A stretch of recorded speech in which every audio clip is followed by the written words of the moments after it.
दोस्तों नमस्कार। दोस्तों अभी हाल ही में खुलासा हुआ है और यह खुलासा यूनिवर्सिटी ऑफ कैलिफोर्निया से जुड़े जलवायु वैज्ञानिकों ने किया है। इस खुलासे में बताया गया है कि अनकंट्रोल्ड कार्बन एमिशन से यानी अनियंत्रित कार्बन उत्सर्जन से आने वाले दशकों में उष्णकटिबंधीय वर्षा को उत्तर की तरफ शिफ्ट होने के लिए मजबूर कर सकता है। दोस्तों वायुमंडलीय वैज्ञानिक प्रोफेसर वेई लियू की शोधकर्ताओं की एक टीम ने उत्तर दिशा में वर्षा की रुख की भविष्यवाणी की है। यहाँ पर दोस्तों आपको बता दूं कि वर्षा के बदलाव में मुख्य रूप से कार्बन एमिशन के कारण होने वाले जटिल वायुमंडलीय परिवर्तनों से जुड़ा हुआ है, जो विशेष रूप से दोस्तों अंतर उष्णकटिबंधीय अभिसरण क्षेत्रों के निर्माण को प्रभावित करता है। यहाँ पर दोस्तों आपको बता दूं कि वायुमंडलीय इंजन के रूप में कहे जाने वाले ITCZ यानी इंटर ट्रॉपिकल कन्वर्जेंस जोन विश्व की लगभग 1/3 बारिश कराने के लिए जिम्मेदार है।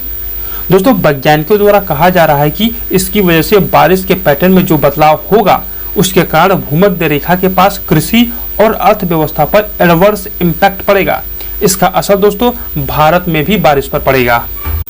हालांकि दोस्तों इसके अध्ययन से जुड़े शोधकर्ताओं द्वारा जो जानकारी शेयर की गई है उसमें कहा गया है कि उत्तर दिशा में जो वर्षा का बदलाव होगा वह केवल 2 दशकों तक रहेगा।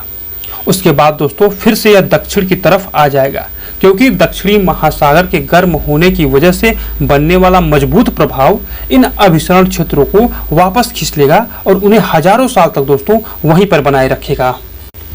यहाँ पर दोस्तों आपको बता दूं कि ITCZ जनरली इक्वेटर लाइन के पास स्थित है, लेकिन सूर्य की मौसमी स्थिति के कारण दोस्तों यह थोड़ा उत्तर और दक्षिण की तरफ खिसक जाता है। दोस्तों ITCZ इक्वेटर लाइन के पास वह क्षेत्र है जहाँ पर दोनों गोलार्धों से आने वाली ट्रेड विंड एक दूसरे से मिलती हैं और यह हवाएं दोस्तों आपस में टकराने के बाद ऊपर की तरफ उठती हैं, जहाँ पर टेम्परेचर कम होता है। इसकी वजह से दोस्तों महासागरों से बड़ी मात्रा में नमी आती है और जैसे जैसे यह नमी वाली हवाएं ऊंचाई पर जाकर ठंडी होती हैं उसके कारण बादल बनने लगते हैं और गरज तड़क के साथ भारी बारिश होने लगती है। ITCZ दोस्तों महत्वपूर्ण वर्षा के लिए जाना जाता है और अक्सर उष्णकटिबंधीय क्षेत्रों में बरसात के मौसम के साथ जुड़ा हुआ है। यहाँ पर दोस्तों आपको बता दूं कि उत्तरी और दक्षिणी गोलार्ध से आने वाली व्यापारिक हवाएं ITCZ में मिलती हैं, जिसकी वजह से दोस्तों हवा ऊपर की ओर गति करता है और बादल बनते हैं।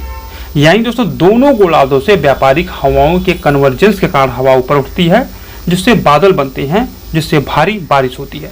इसलिए दोस्तों ITCZ हैवी रेनफॉल से जुड़ा हुआ है और उष्णकटिबंधीय क्षेत्रों में बारिश के मौसम में अपना एक महत्वपूर्ण योगदान देता है।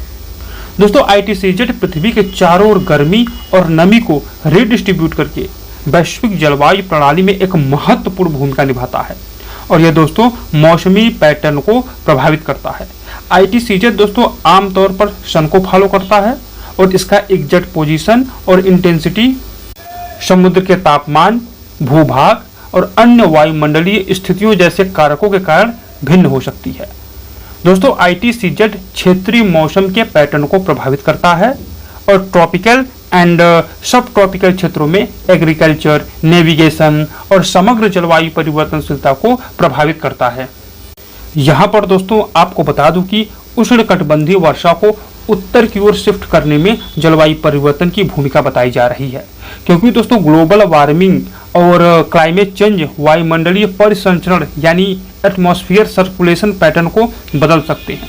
दोस्तों इस बात का एविडेंस है कि जलवायु परिवर्तन ITCZ के स्थान और उसकी तीव्रता यानी इंटेंसिटी को प्रभावित कर सकता है, जिससे दोस्तों उष्णकटिबंधीय वर्षा के पैटर्न में बदलाव हो सकता है। दोस्तों वार्मर टेम्परेचर वायुमंडल में नमी की मात्रा को भी इन्फ्लुएंस कर सकता है, जिससे दोस्तों प्रभावित होता है कि वर्षा कब और कहाँ होगी। यानी कि दोस्तों जिस तरह अनियंत्रित कार्बन उत्सर्जन को उत्सर्जित किया जा रहा है वह आने वाले समय में बहुत ही बुरा प्रभाव डालेगा।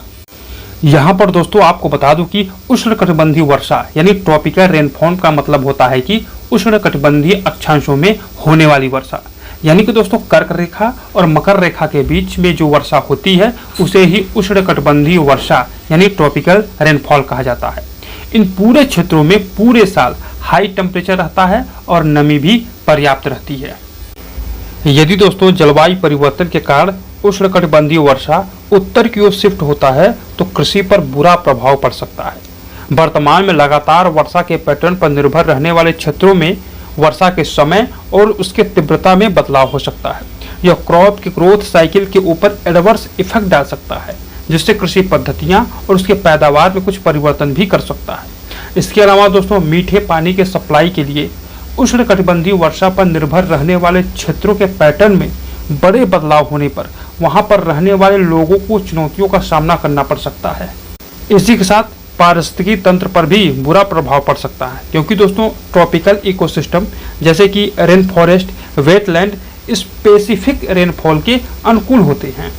इसलिए दोस्तों अगर वर्षा में उत्तर की ओर बदलाव होता है तो इन पारिस्थितिकी तंत्रों को डिस्टर्ब यानी बाधित कर सकता है। दोस्तों वैज्ञानिकों द्वारा बताया जा रहा है कि बारिश में होने वाला यह बदलाव भूमध्य रेखा के पास कृषि और अर्थव्यवस्था दोनों पर इसका बुरा प्रभाव पड़ेगा। इसलिए दोस्तों भूमध्य रेखा के आसपास जितने भी देश हैं यह सबसे ज़्यादा प्रभावित होंगे। दोस्तों इन क्षेत्रों में केला, गन्ना, कपास, पाम ऑयल, कॉफ़ी, कोको, चाय, आम और अनाज जैसी महत्वपूर्ण फसल उगाई जाती है। इन सब पर इसका असर पड़ सकता है। दोस्तों वर्तमान समय में उष्णकटिबंधीय क्षेत्रों से बाहर लेकिन नए उष्णकटिबंधीय वर्षा पैटर्न प्राप्त करने वाले क्षेत्रों में लोगों को इंफ्रास्ट्रक्चर जैसे चैलेंजेस को फेस करना पड़ सकता है।